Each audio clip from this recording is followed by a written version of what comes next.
Hi, my name's Jacob. I run a small beekeeping business here in Louisa, Virginia. I run, maybe 20 colonies and anywhere from like 70 to 100 nucleus colonies. Anyhow, over the past few years I've been putting together a fair amount of frames, definitely not on like a real commercial level. But, starting as a hobbyist, doing stuff really small, to now doing things in larger amounts, I've kind of learned a few things along the way that make things more efficient.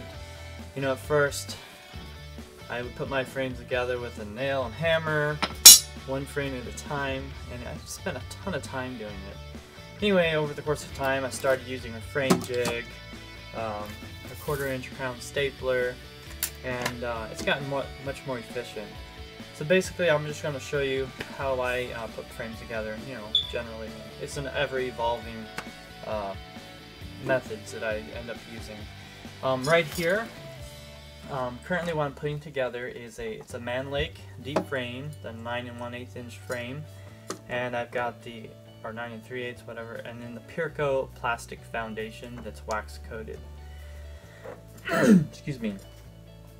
Basically right now this is the favorite setup that I like. I've played around with wax foundation, small cell, different stuff. But I like it. I feel like the Pirco plastic foundation is a nice medium. It's about 5.2 millimeters per cell, and it's not small cell, and it's not like some of the largest cell stuff you can get. I think Right Cell, made by Man Lake, is 5.4 millimeters per cell, and it's kind of on the large side. I just don't like it as well. And when the bees draw this foundation out, they seem to really take to it well. So currently, this is my favorite thing to use. Also, this is a grooved top bar and a grooved bottom bar. What that means is that as opposed to having a removable wedge on one side where you nail a cleat in to hold your wax foundation, it just has a groove. And so does the bottom bar. And you'll notice when purchasing frames that you have these options, and probably if you're the first time ordering, you're like, what in the world? This is a grooved bottom bar frame, so there's just a groove as opposed to divided where it goes clear through. And for using plastic foundation, you want the grooved top bar and a grooved bottom bar. The nice thing about that is then you can just you can kind of flex the foundation, pop it in there, and you're good to go. So anyway, enough to do about it. Let's get going here. Before we get started though, let me go ahead and just show you this jig. So, this isn't the greatest jig. I think there's one made by Beeline that I like much better, and I'm probably going to be getting here shortly. However, this is by Brushy Mountain, and basically it's just a box with a couple little dados cut here on each end that hold this thin material here. I'm not sure exactly what you call this stuff. And you just slide it in here, and basically it forms this little support area here that just holds your end bars. So this one will do pretty much all your frame sizes. If you undo the clasp on both sides, this will separate out, and you can use it for shallow or mediums. So anyway, we're doing deep frames right now. So I got the box like this. I take my sliders, drop them in, and then I've already actually done this, but I take my end bars, I stacked them together, 10 of them on each clamp, because this puts 10 frames together at a time. And then I just like to do this because it's nice, it kind of holds it in place when I go to apply the glue. You probably would be better off using a bowl and a brush with this glue, but I don't have one handy right now and don't feel like digging one out. So try to be liberal with the glue, because it really is what makes all the difference in holding frames together. I've learned some of that the hard way. I used to not use near as much glue as I should have assembling wooden equipment. I had a lot more issues with warping and some things coming apart, so I've come to appreciate glue a lot more. So basically just stack 10 bars in like that. Apply some more glue here.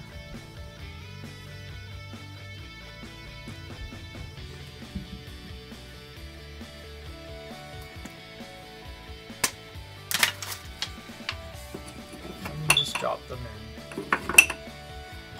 Putting frames together gets pretty mundane, so usually I have my hearing protection on that I can plug my headphones into, and I just listen to some music. Makes time to go by quicker.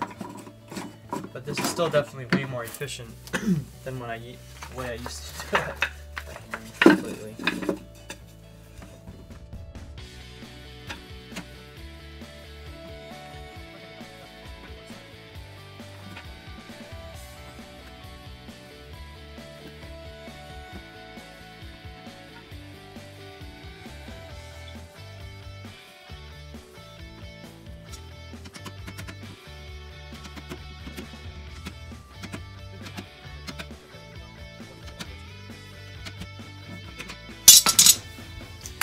Alright, so basically now just staple them.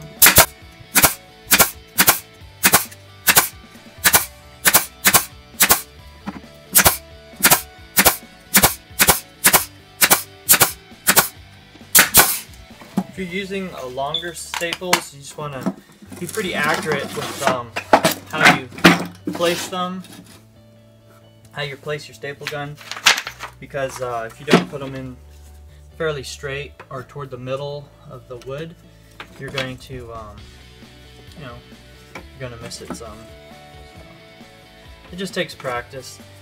A lot of times when you're first warming up, haven't done it for a while, or it's just starting, you know, you're going to have some misses, but it gets a lot better with practice. And still by far beats doing it by hand.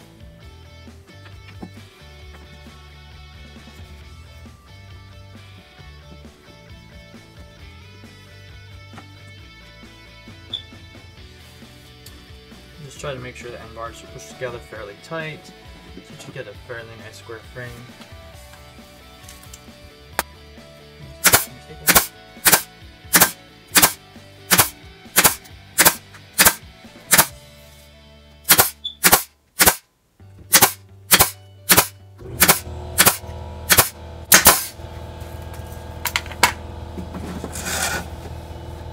Alright, so the other staple that I like to do is I like to run a staple down the end of the end bar into the top bar. I feel like it gives a lot more strength to the frame.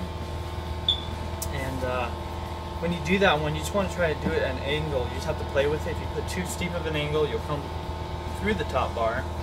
If you go too straight, you're going to miss it. So you just have to play around with that angle, do it a few times.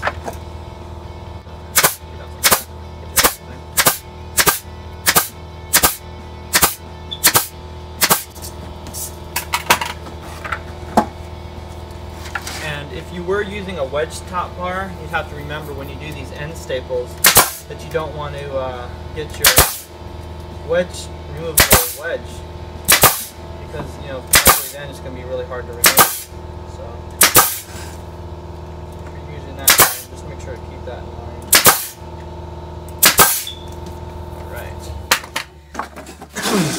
And then just take these. I didn't do the grandest job with these end bar staples. That's okay. I like to just take a little quick square and just kind of run through, make sure they're fairly square. Which these generally are, they don't give you too much trouble. Some frames are a lot worse about not being square. If you do miss on a couple staples, you know, no big deal, just take a pair of clippers and clip them off, and if you need to, pop another staple in there. But you know, just put the foundation in there. There you go.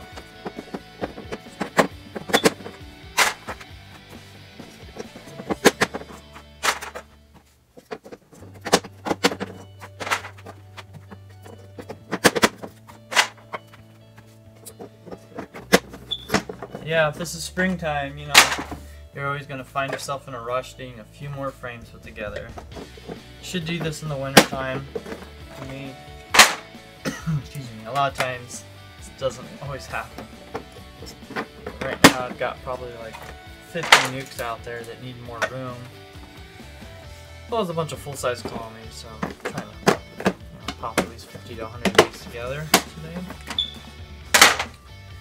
And that's pretty much it. The only other thing I might mention is if you're getting staples, probably the two most common sizes I use are the 18 gauge 1/4 inch 1 inch length staples, and also the, the 18 gauge 1.5 inch staple. You'll notice that if you use the 1 inch staple, it's a lot easier to not have issues with them coming out. But it's nice to have that extra length. If you put them in really straight, you know, I feel like it gives you some more strength. But particularly, you want to make sure your glue's done well. And that's pretty much all I do. And, only other thing you might want to think about doing that will help the bees draw out your foundation faster is if you melt some beeswax and just use one of those little like trim rollers and just roll on an extra coat of beeswax. It'll help draw it out much faster. But once this is drawn out, the bees really love this. The queens love. They'll lay really nice solid patterns on it. Anyway, just hope you found that informative. Thanks.